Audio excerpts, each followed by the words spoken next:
Bom dia com Jesus. Amém? Vamos ver aí aos Colossenses capítulo 3, verso 18 ao 21. Vós, mulheres, estáis sujeitas a vossos próprios maridos. Você está cansado de bater isso no ouvido, hein? Como convém no Senhor.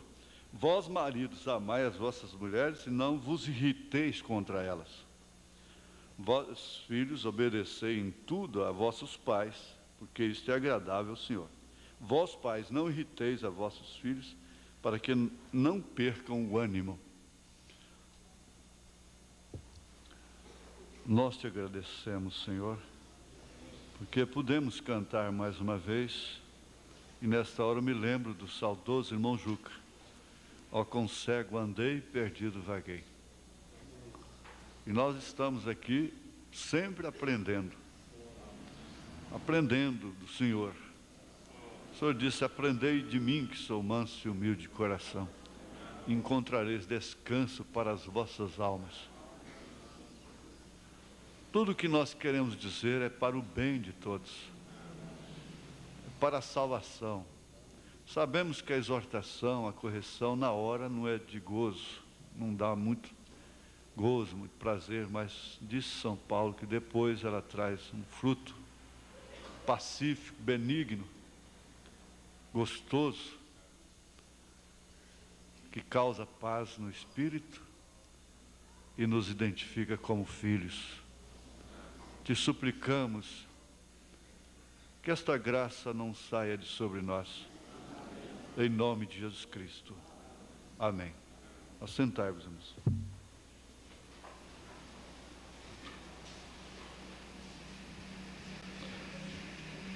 Nós ouvimos sexta-feira passada, eu pedi para repetir, e hoje o irmão Branham disse outra vez: nossa família é identificada pelo casamento. E, na verdade, sem casamento, sem família, não haveria nenhum sentido de nós nos reunirmos como sociedade, como igreja. Nós seríamos nativos, nômades, sem genealogia, o que seria, não é? Mas nós sabemos que, como diz a palavra, agora somos contados como filhos de Deus, a família de Deus. E se o inimigo usa as leis, a psicologia, a psiquiatria, a própria medicina, de um modo geral, para determinados fins malignos, porque se trata da árvore da ciência do bem e do mal. Mas quando ela faz o bem, é Deus. O profeta disse para uma irmã: dê o remédio para seu filho, tire essa tonteria de sua cabeça. Talvez se eu falar isso para uma irmã, que ela diz: eu fiquei sentido com o senhor, porque o senhor me chamou de tonta, né? Mas eu disse: tire essa tonteria de sua cabeça, dê o remédio para o seu filho. Deus está na medicina.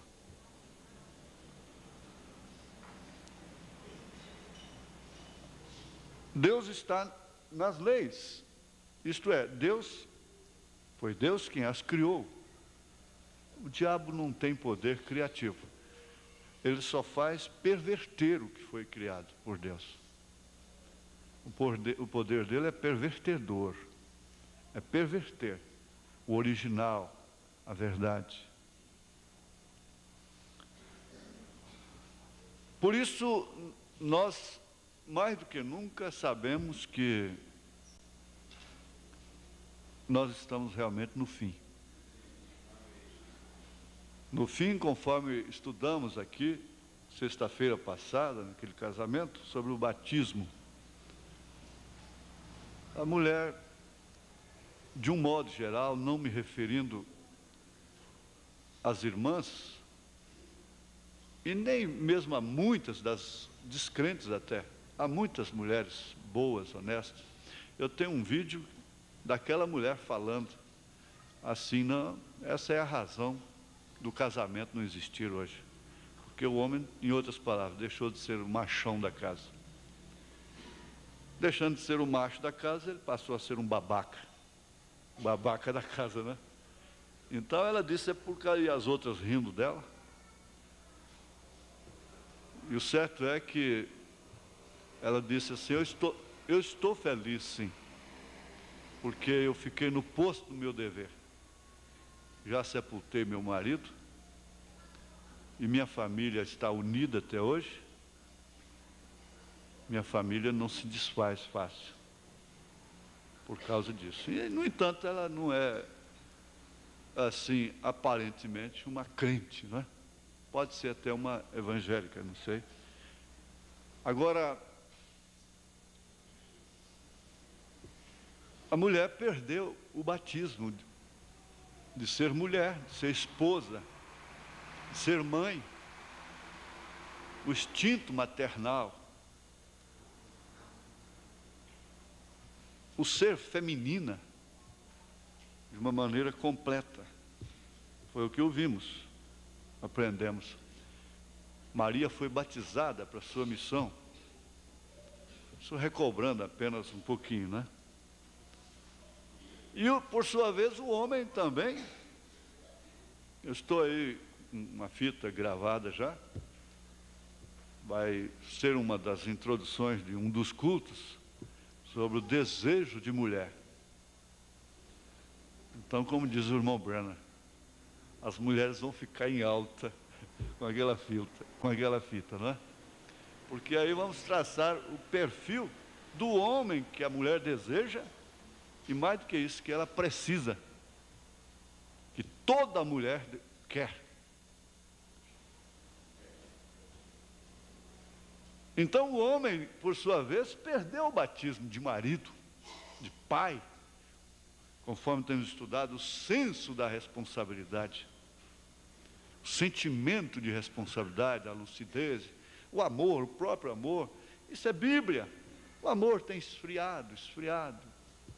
Pega um fogo aqui, daí a pouco a lenha acaba. Mas nós não podemos julgar a igreja pelos poucos barcos que afundam. Às vezes há pessoas que se precipitam no falar e julgam a igreja por causa de alguns casos, poucos. Chegam a dizer, aquela igreja tem esse espírito. Isso é uma blasfêmia. Você nunca, o profeta diz isso, você nunca julgue a quem quer que seja, muito menos a uma igreja. Se você vê coisas erradas lá, saia calado. Você não pode consertar, você ficará culpado daquilo que você se mete naquilo, sem a devida comissão para solucionar aquilo. E você vai ficar culpada daquilo. Isso está na mensagem aos Hebreus, capítulo 2, parágrafo 4, por aí. Quando você quer testemunhar uma coisa, fica curioso para saber de problemas dos outros, fique sabendo, você vai ficar culpada daquilo. Então, falta de batismo, que significa imergir. Então o mundo está batizado no futebol, o ator, a atriz, são eles batizados para desempenharem aquela função. São gênios e se dedicam com todo denodo, com todo zelo, com todo empenho, noites adentro, e dão a vida por aquilo. Eles são batizados, por isso eles entram no espírito da coisa. É o que o profeta disse. O cristão, como o mundo entra no espírito das coisas do mundo, o cristão deveria entrar no espírito das coisas de Deus. Isso nos livraria de muito transtorno, ou muitos transtornos, não é? Que nos fazem penar, sofrer, ficarmos machucados, desmoralizados, difamados. às vezes já na velhice, na hora de gozar de um descanso, está sendo difamado, está sendo discutido, está sendo julgado. Por quê?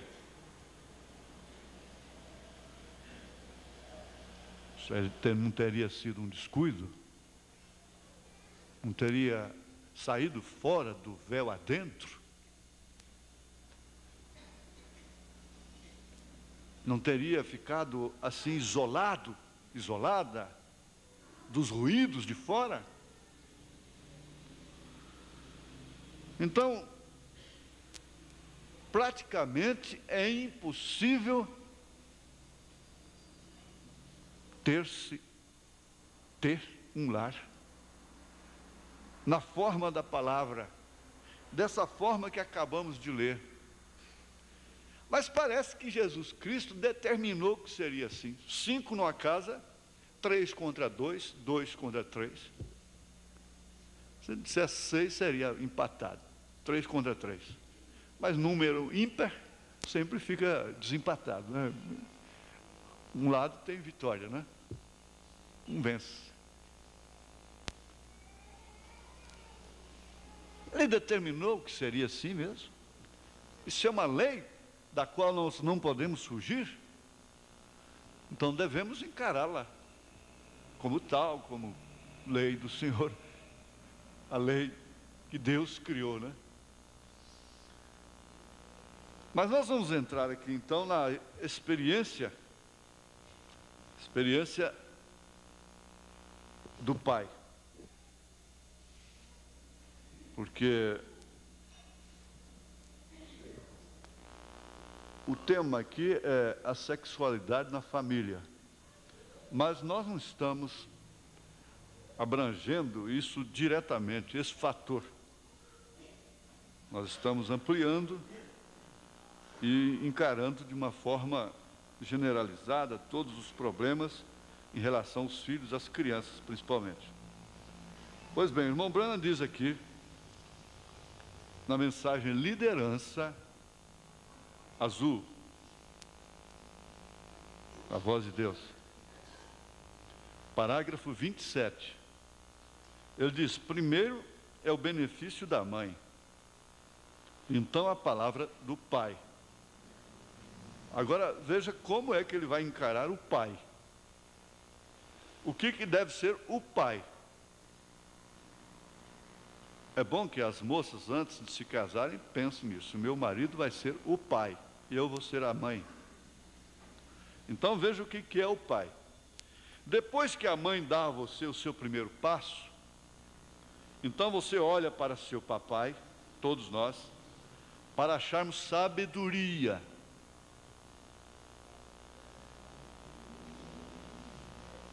Se a Bíblia diz que a mulher sábia edifica a casa, a tola, porém, derruba-a com as suas próprias mãos.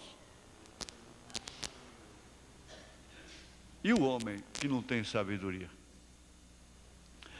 Mas pastor, eu não estudei, eu sou ignorante, eu não tive chance de estudar, eu não tenho sabedoria. Não, não é essa sabedoria. Tiago disse: você tem falta de sabedoria? Peça a Deus, Ele vai te dar sabedoria. Ele não disse, vai para a escola, não. Ele disse, peça a Deus, Ele te dá sabedoria. Essa sabedoria de fazer valer as suas experiências amargas em favor de sua família, de seus filhos. A sabedoria de reconhecer, sentir os calos nos pés, na cabeça. Então, para acharmos sabedoria, nós vamos ao pai, porque ele é o cabeça da casa. Fora disso, a coisa já está em transtorno. É necessário que ele, olha, houve um tempo em que ninguém podia ser ordenado a pastor no mundo pentecostal sem primeiro ser batizado com o Espírito Santo. E tinha uma determinada evidência que aquele homem era batizado com o Espírito Santo. Ninguém deveria se casar enfrentar uma missão, um ministério tão profundo, tão importante como este, sem primeiro ser batizado. Sem primeiro ser batizada. Por quê? Como que é? Nós vamos querer um lar como foi o nosso. As agruras, as dificuldades que nós vimos no casamento da nossa mãe, do nosso pai, as decepções, os choques, as dores, não serviram para nada. É por isso que aquela mãe diz para a filha: não, minha filha. Ela diz: mamãe, que força moral a senhora tem para vir falar isso para mim? E o seu casamento? Ela diz: não, minha filha, é justamente por causa do que eu sofri, justamente pela falta de sabedoria, aquela sabedoria que eu não tive, é que eu estou te avisando. Eu não quero que você passe pelo que eu passei, pelo que estou passando. Eu não quero que você tenha um lar como o meu.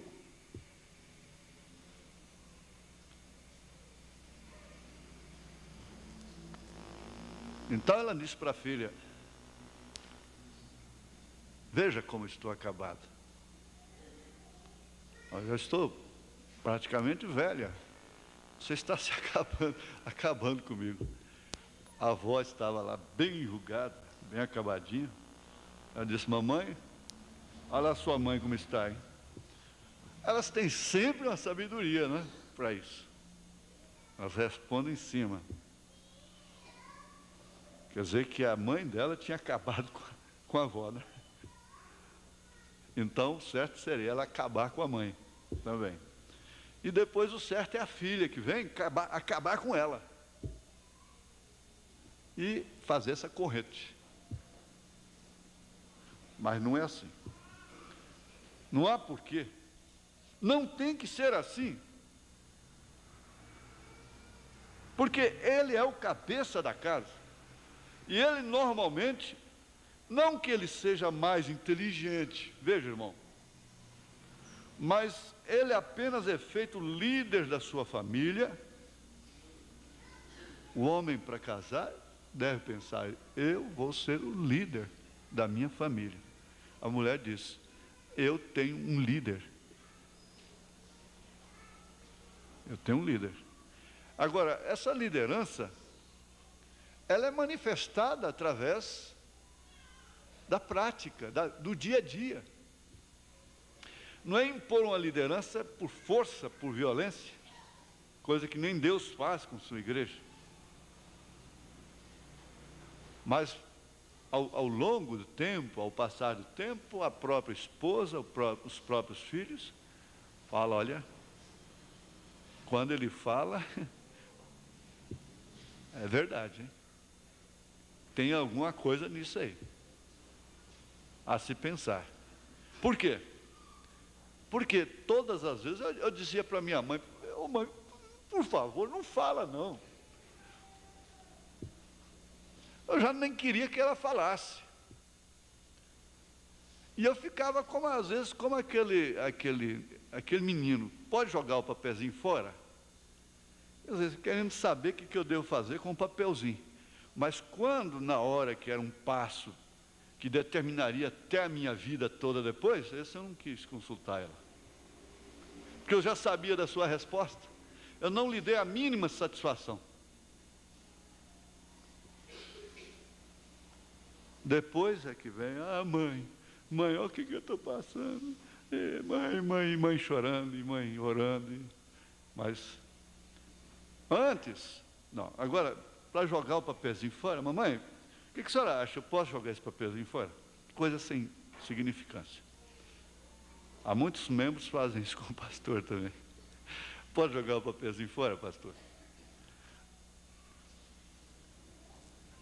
Mas, prestemos atenção. Nós não estamos no tempo de jogar ninguém contra a parede.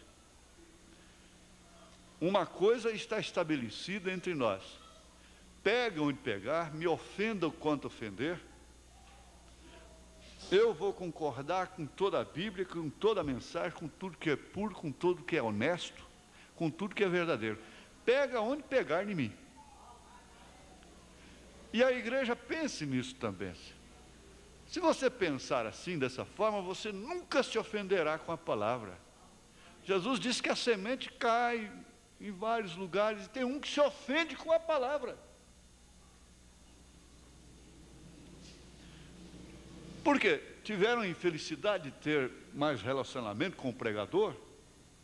Conhecer a sua nudez, às vezes? É isso? Cão foi tão feliz, não é, em ver a nudez do pai? Ficou amaldiçoado até hoje. Noé, vocês conhecem a experiência. Os outros dois viraram o rosto, pegaram um cobertor e foi cobrir a nudez do pai. Cão não, já foi olhar a nudez do pai. E através dele, Canaã foi amaldiçoado. Caracterizando assim a semente da serpente passando dentro da arca.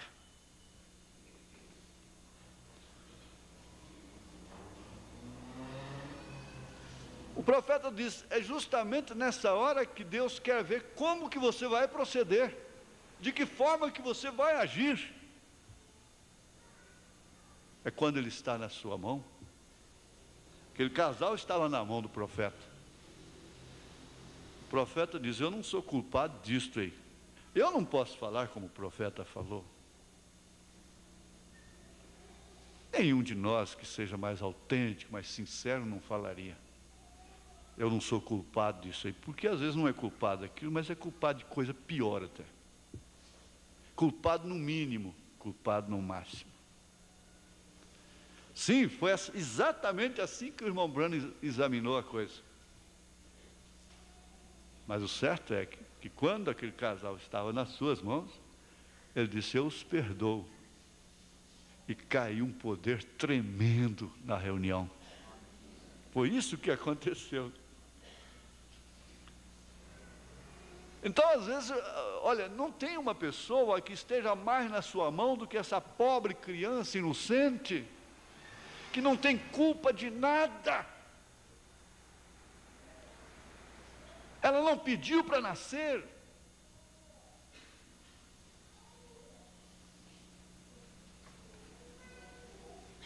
Ela não suplicou, ela não fez uma trama para nascer.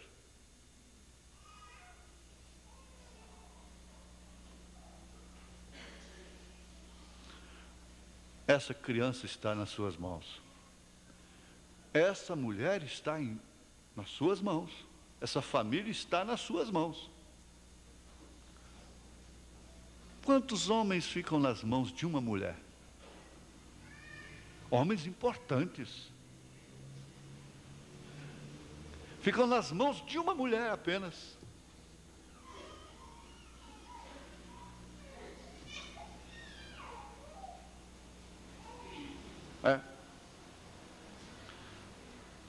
Agora, se referindo ao pai, a esse líder da casa, não é que ele seja mais inteligente, mas ele é apenas feito líder da sua família.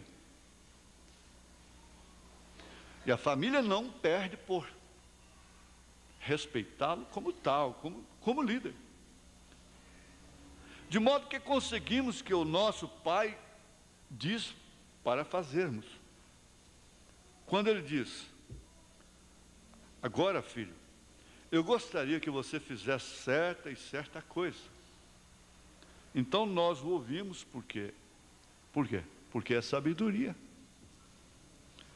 Mas ouça, está vendo? Ele aprendeu muito e temos que perguntar-lhe para vermos o que ele tem aprendido. Ele aprendeu muito na vida.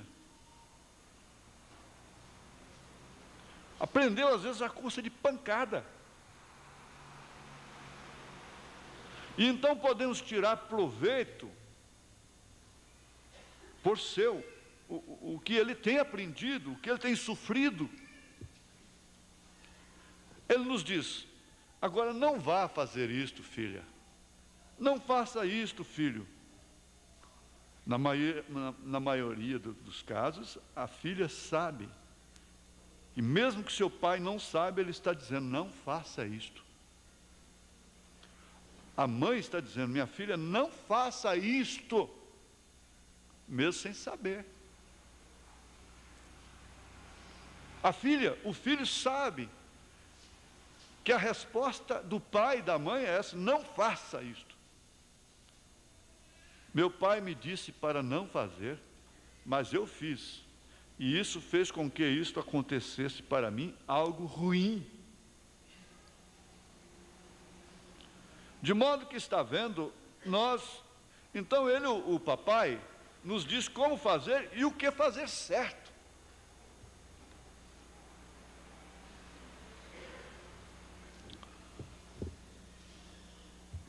O pai pode ser ímpio até. Ele não quer que seu filho seja um perdido. Ele não quer que a sua filha seja uma perdida. Ele não quer.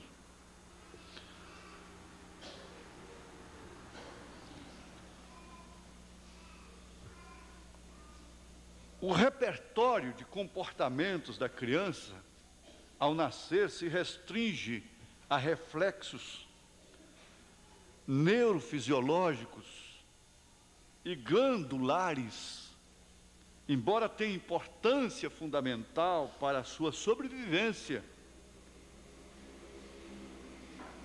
Aprendemos domingo passado que ao nascer, ao ser concebido, já vai recebendo informações no seu cérebro, armazenando informações da vida no seu cérebro. Agora, o profeta fala exatamente isso, que você põe um bebê no berço e que adianta você botar lá uma campainha para quando ele estiver molhado, sujinho, né? Ele começar a chorar, a bater a campainha, né? Ele só faz chorar. Então, essa criança chora quando está com fome ou quando sente qualquer desconforto em seu corpo. Isso é a maneira de dizer que as coisas não vão bem, tem algo errado consigo. À medida que ela é atendida em suas reivindicações instintais, de instinto, vai havendo um discernimento em que estão associados estímulos e respostas compatíveis. Então ela vai sendo informada que não é certo estar molhado. E não sendo certo estar molhado, então tem que pedir socorro. E ela usa o meio que ela tem, ela chora.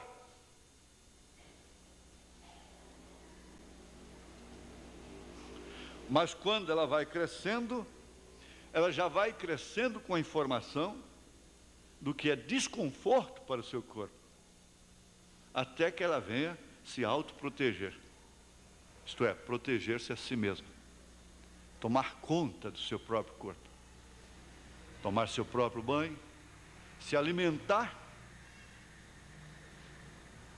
e assim por diante. Agora, tudo isso tem um relacionamento com a vida cristã.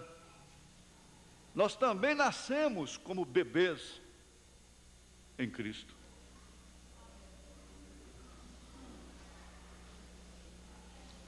Quando a fome incomoda aquela criança, o seio é, teoricamente falando, colocado em sua boca e saciado sua fome e sede, porque o leite sacia tanto uma coisa como a outra, o leite materno, sacia a fome e a sede.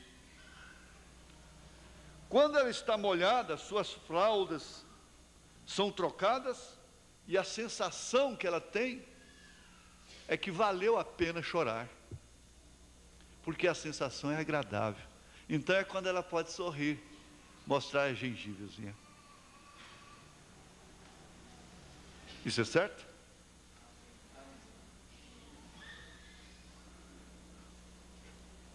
Quando a mãe a acalenta em seu colo e diz palavras de carinho. A sensação é de segurança e de proteção. Mas quando o sistema neurótico da família explode nos seus ouvidos, a sua sensação, qual é? É de insegurança e de falta de proteção. Por isso, muitas delas crescem estressadas, neuróticas, deficientes.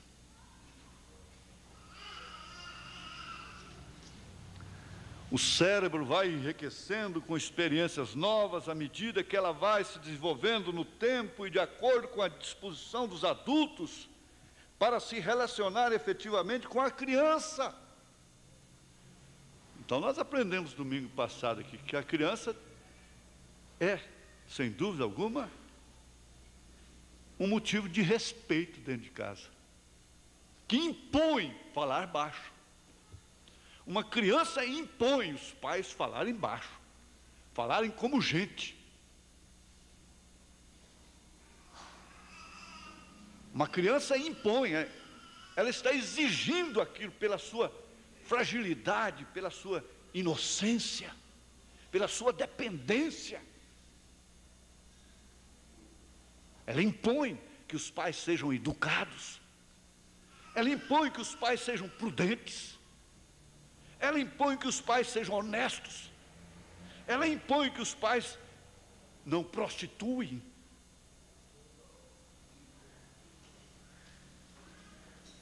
Uma criança é uma bênção,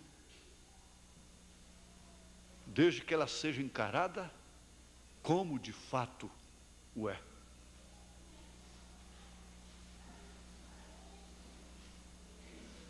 Por isso que muitos psicólogos chegam à conclusão, com casais, dizem, olha, a hora que vier um filho vai acabar esse problema. Muitas vezes, muitos casos são solucionados com a presença de uma criança. 2, 3 filhos, 4 filhos, 5 filhos numa casa. Eles são diáconos da casa. Eles vão manter a ordem na casa, se os seus direitos forem respeitados.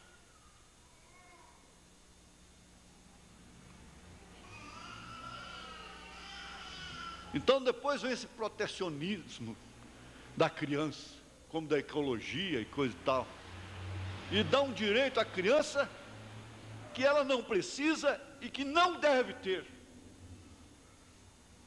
É o caso da mulher. Eles estão dando direito que a mulher não precisa e não deve ter. Vocês vão ouvir no desejo de mulher. A sociedade, a mulher da sociedade não vai gostar daquilo. Por quê?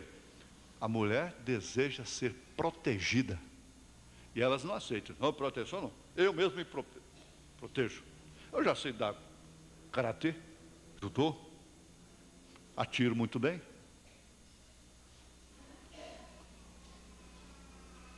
Pinta as unhas, põe um cigarro entre o dedo, pega o volante. Impertinente, no trânsito. Quase todas buzinadas atrás, pode olhar.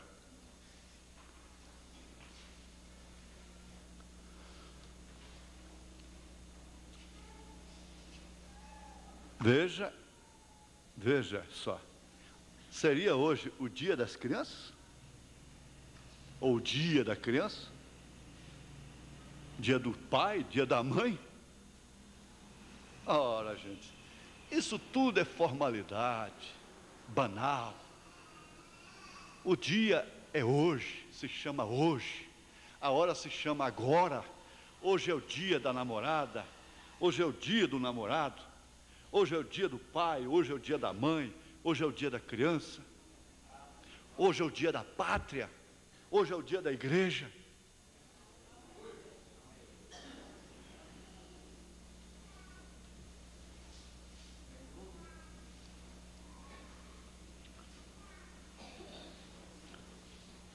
Agora, prestemos atenção nisto aqui.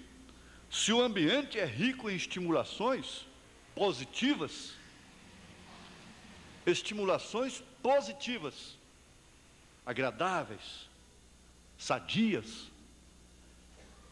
a criança aprende com maior facilidade a se contatuar com as coisas, a se relacionar com as pessoas, também da mesma maneira que as pessoas estão se relacionando com elas.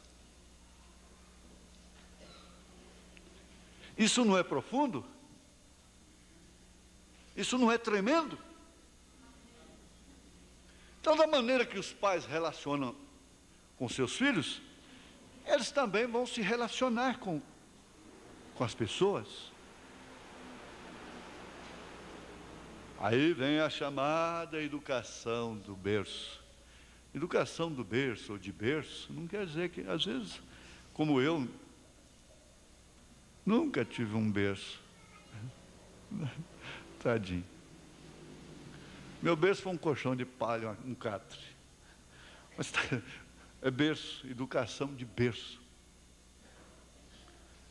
Quer dizer, aquele relacionamento que seu pai e sua mãe têm para com você. Hoje é dia do casamento. Hoje é dia da família.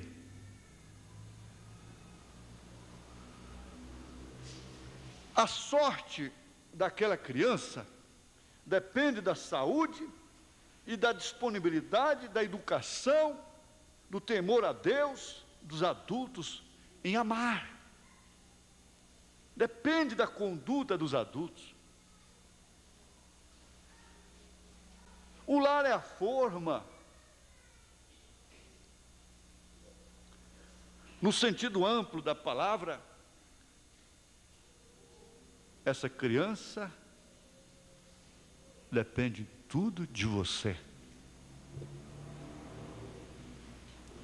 Eu dou pão, dou leite, dou roupa e coisa e tal, e gritos no ouvido, porque dá pão e dá leite. Você sabe que o bom carreiro não grita com os bois?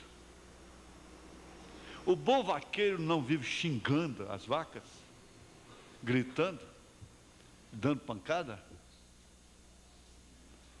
Ele consegue de uma maneira maestra, porque ele é batizado para aquilo. O irmão Brando disse: é assim como eu conquisto as feras. É assim que ele passava a mão na cabeça de um touro selvagem, de um tigre.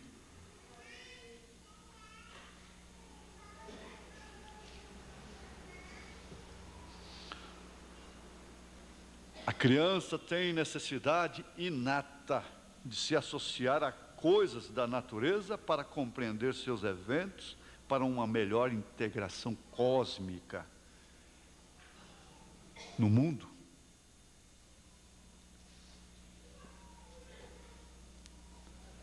Então, era um bom costume que os pais tinham de levar seus filhos para pescar. A criança precisava de pescar. A criança precisava ser familiarizada com a natureza. De um modo geral, porque tudo isso é cósmico. Tudo isso envolve, tudo isso é uma órbita, tudo isso é uma atmosfera que envolve o ser humano. E não é a terra que é maior. Quem é maior é o homem. A terra foi feita em função do homem, não o homem em função da terra. Como a Bíblia diz, o homem não foi criado para a mulher foi criada para o homem. Não precisava ninguém temer. Qualquer mulher gostaria de ter um homem másculo, forte. Forte não quer dizer porque é baixinho, magrinho, não é isso, não tem nada a ver. Não estou falando forte fisicamente. Você entende? forte no seu caráter, nas suas decisões, como pobre, como lutador, como pedreiro, como mecânico, como faxineiro, seja o que for. Vou repetir, aquela irmã me disse isso, e tantos testemunhos que vão chegando todo dia, que eu vou dizendo, e isso, Satanás, isso você não vê, né? Você só vê o barco que afunda.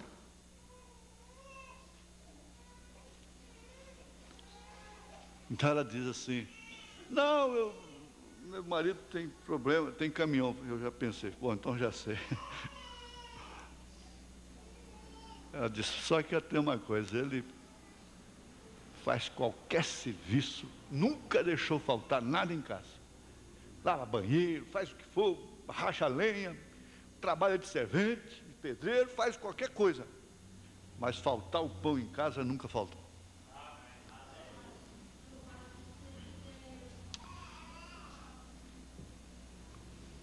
Não precisa ensinar que o fogo é perigoso,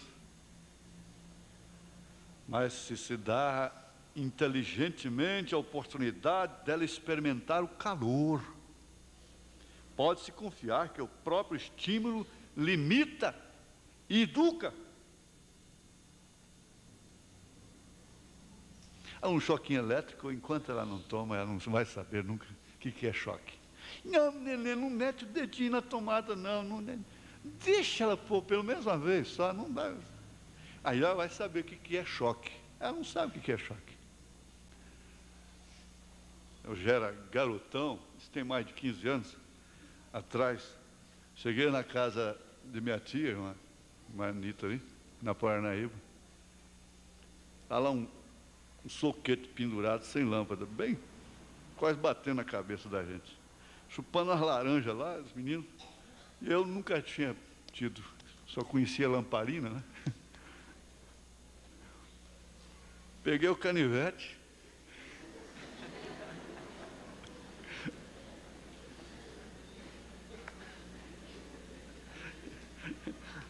Aí foi o suficiente, né, para eu saber o que é choque, o que é eletricidade. O Otávio ficou sabendo o que é o peixe elétrico. Caiu de costa. Plantou bananeira lá de costa. Bom Benevides também. Depois jogou Bom Benevides na fria.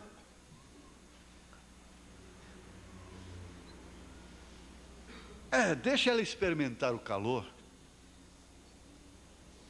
Quem não suporta calor não deve chegar perto do fogo.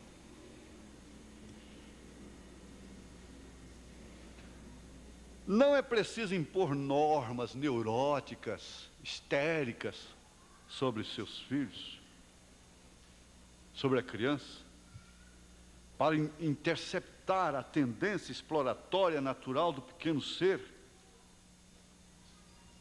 Simplesmente encaminhe, canalize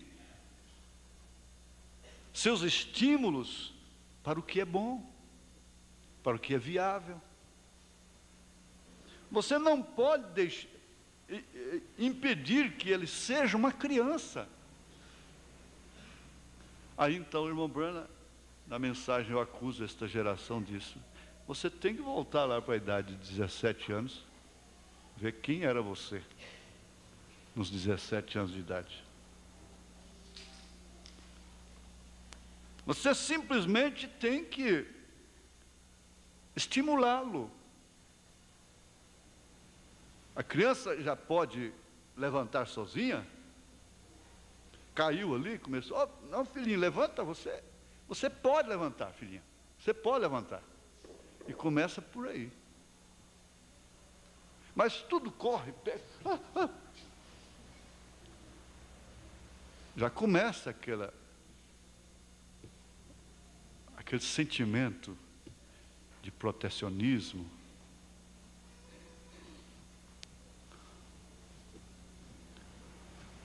É preciso ter coragem para que os adultos entendam esses fenômenos pelos quais eles próprios passaram e muitos deles foram danificados por falta de sabedoria de seus pais. Normalmente o medo dos pais, ou adultos responsáveis pela criança, faz interferir no processo normal e dinâmico do desenvolvimento psicofísico dela. Influi no físico e no psíquico. Então cresce aquela pessoa temerosa. Pessoa prudente é uma coisa.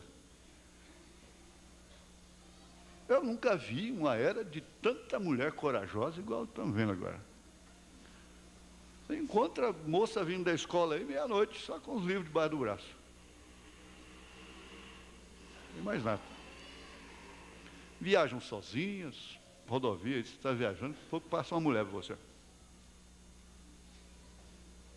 Eita! 120, vai embora. Vai. Deus te guarda. Sozinha, sozinha. Bom. Coragem. Não é essa coragem. Tem coisa que não é coragem, é estupidez. Eu digo, olha, esse costume de abrir porta de noite, como eu não aguento, quando eu vejo eu tenho que sair lá fora, não é coragem, é estupidez, porque perde o senso do perigo. São pessoas perigosas, essas pessoas. Descer de uma árvore, numa mata, de noite, alta hora da noite, não é coragem, é estupidez às vezes.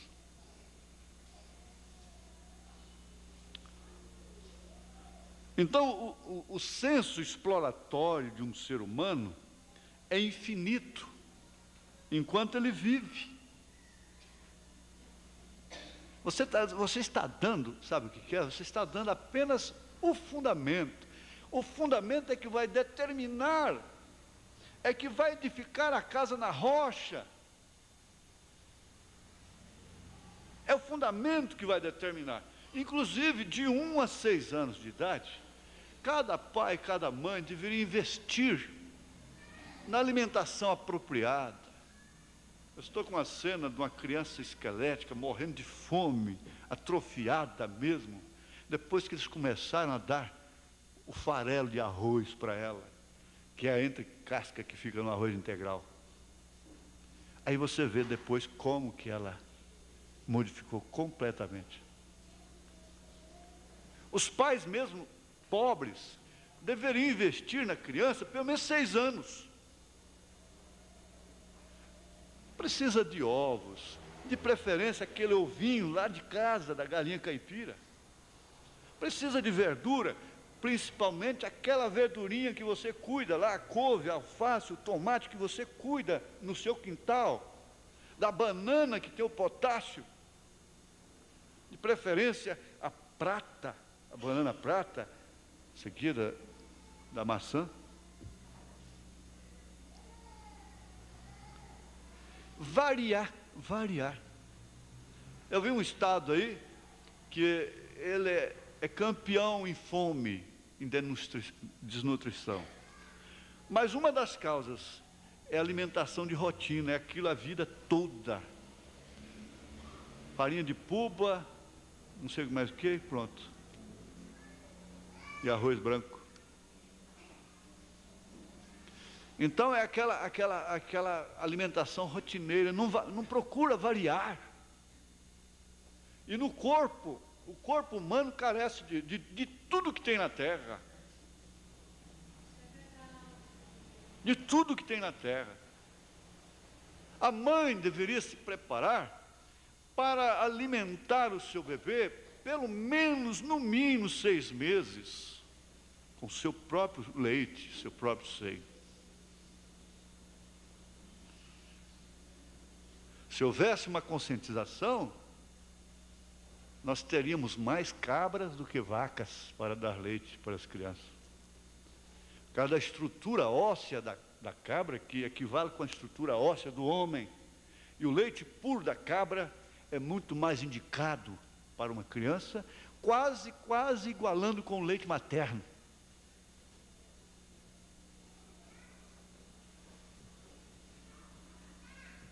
Você pensa em ter uma criança forte, sadia amanhã? Invista nela, pelo menos nos primeiros dias, começando desde a gravidez, tirando até as cáries dos dentes, seu e do seu marido. Passa no beijo.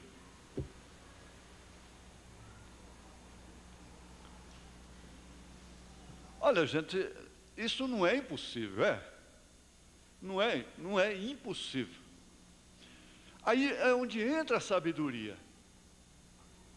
O ovo é alimento completo, só falta o glicose nele. Tanto que ele não é indicado para a pessoa, assim, de certa idade em diante. Porque ele enriquece muito o sangue. Não é indicado para o colesterol, né?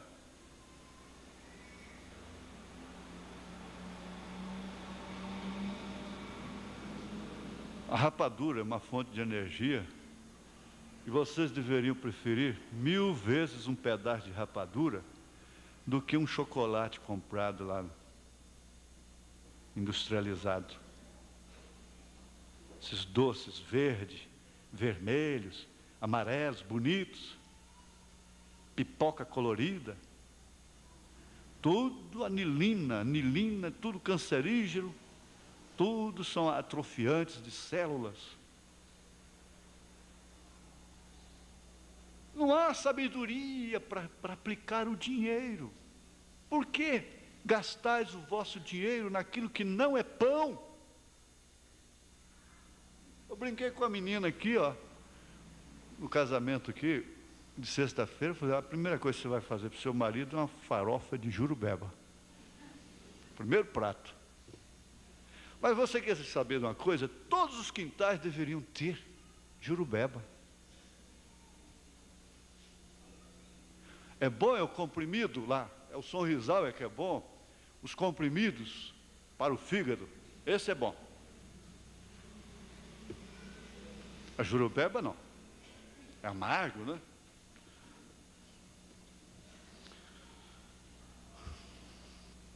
Eu tenho que parar agora. Mas vamos ver aqui, esse senso exploratório de um ser humano, ele é infinito, enquanto ele vive. Porém, é fácil compreender que as intercepções são constantes e frequentes em toda a fase da vida, principalmente da criança. O desejo de liberdade torna-se paradoxal ao temor que temos dela, ou de suas consequências supostas. Muitas vezes uma criança não sabe fazer com a sua liberdade. E é o que está acontecendo, de um modo geral, vocês entendem, eu sei que as irmãs entendem, com a mulher. Elas não estão sabendo o que fazer com a sua liberdade.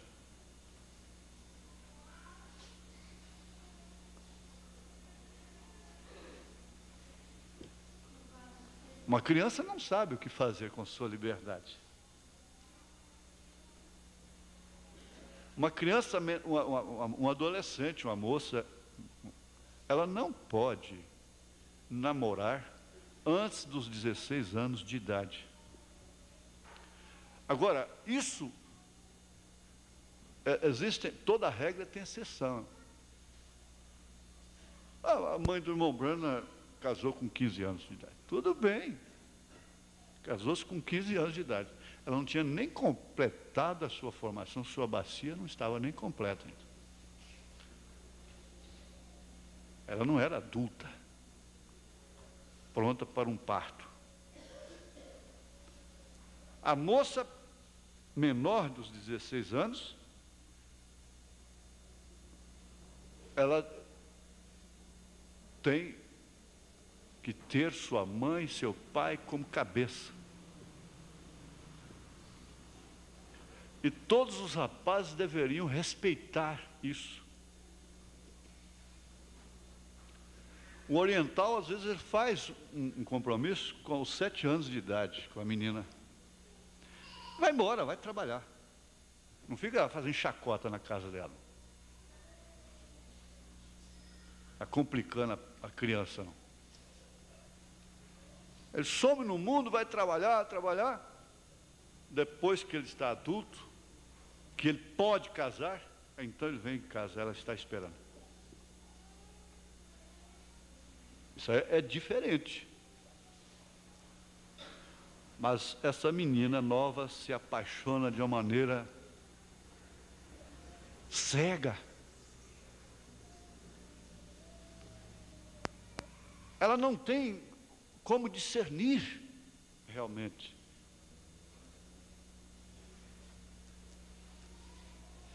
Os pais precisam ajudá-la. E os rapazes precisam respeitá-la. Neste caso.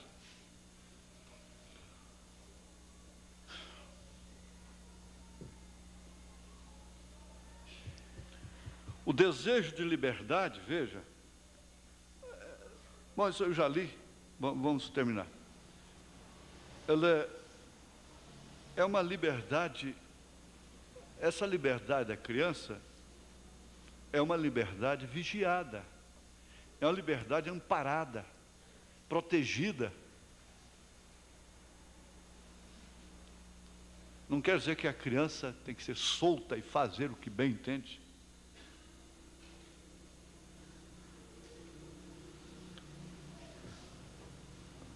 Por isso, oprimimos o outro em todas as suas manifestações de liberdade e de tendência à felicidade.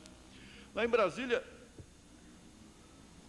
eu tinha como vizinha, no fundo, uma senhora, ela era denominacional, paulista, um casal de paulistas. Aquela mulher batia tanto naquelas crianças e não permitia um casal de meninos, a menininha e o menininho, bonitinhos, loirinha.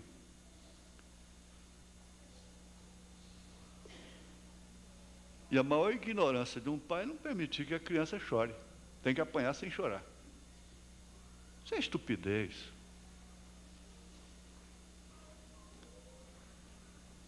E por que apanhar daquele jeito? Porque estava brincando no fundo do quintal.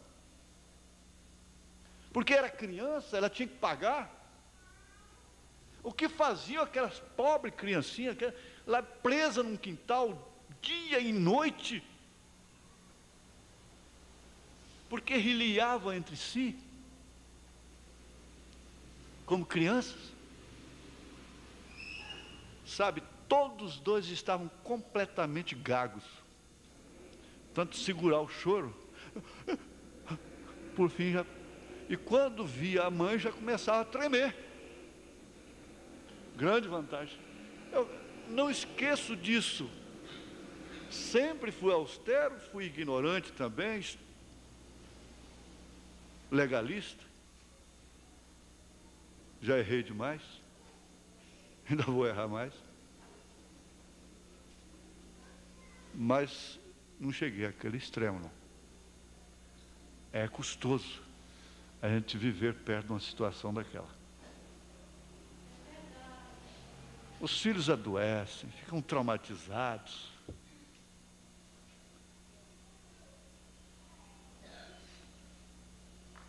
A parcialidade. Está certo que um pai não deve estar pondo menina, mulher no colo, beijando, aquela coisa toda, depois de uma certa idade.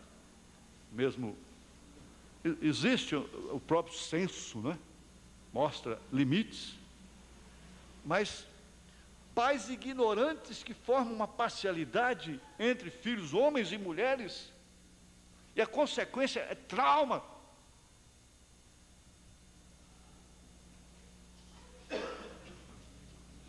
Que custo tem o pai ser amigo dessa filha? Sair com ela, levar ela para comer junto um dia? Que custo tem? Pega.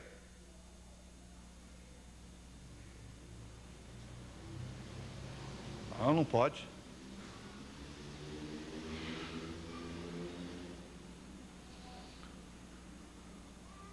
nós oprimimos o outro, oprimimos pessoas indefesas.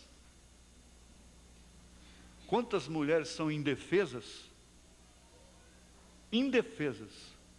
E nós os homens, nos tornamos covardes, aproveitadores.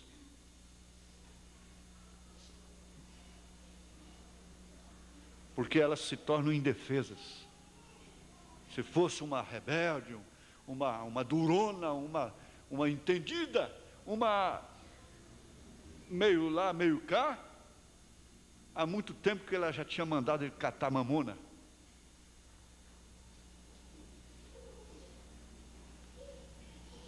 Mas por quê? Ela é temente, ela tem princípio de mulher, ela é humilde.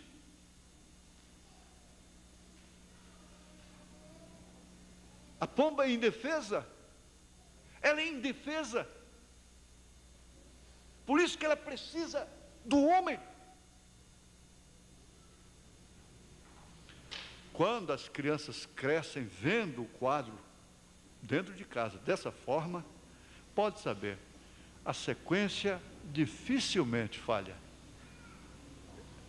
Você pode notar que o rapaz foi criado no batente, e com determinados princípios, ele vai para o casamento, ele leva aquilo. Você pode notar, ele leva, cada um tem, se você entra mais de um moço ou de uma moça na sua família, você vai notar que cada um leva a bagagem, vamos dizer, de sua família, para o casamento. Os pais entesouram para os filhos, armazenam para os filhos.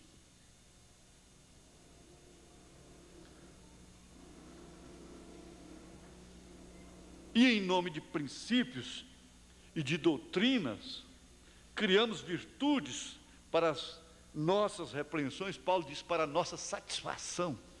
Foi isso que ele disse aqui, nessa carta mesmo. Ele diz aqui, ó.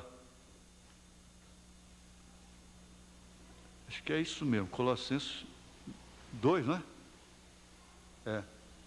Verso 20. Se, pois, estáis mortos com Cristo, quanto aos rudimentos do mundo, por que vos carregam ainda de ordenanças, como se vivesseis no mundo, como se fosse uma mulher pervertida, uma moça pervertida, uma criança pervertida? Não, não é assim não. Tais como, não toques, não proves, não manuseis, as quais coisas todos perecem pelo uso segundo os preceitos e doutrinas dos homens, as quais têm, na verdade, alguma aparência de sabedoria, em devoção voluntária, humildade e em disciplina do corpo, mas não são de valor algum, senão para a satisfação da carne.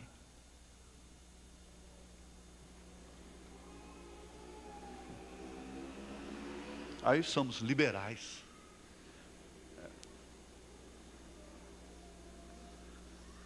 Veja, eu tenho que parar exatamente aqui. Em nome de princípios e doutrinas, criamos virtudes para as nossas repressões, como uma defesa ao prazer de viver em todas as suas dimensões. O homem não pode ser nem demasiadamente justo, diz a palavra. O homem tem que ser como ouro, que é maleável, ele não pode ser como latão, como bronze. O que não é maleável é quebra.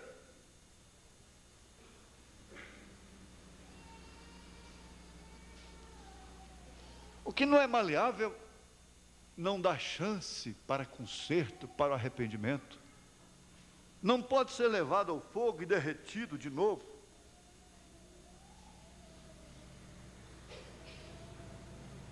E tomar outra forma. Se o faz, vai ser sempre rígido.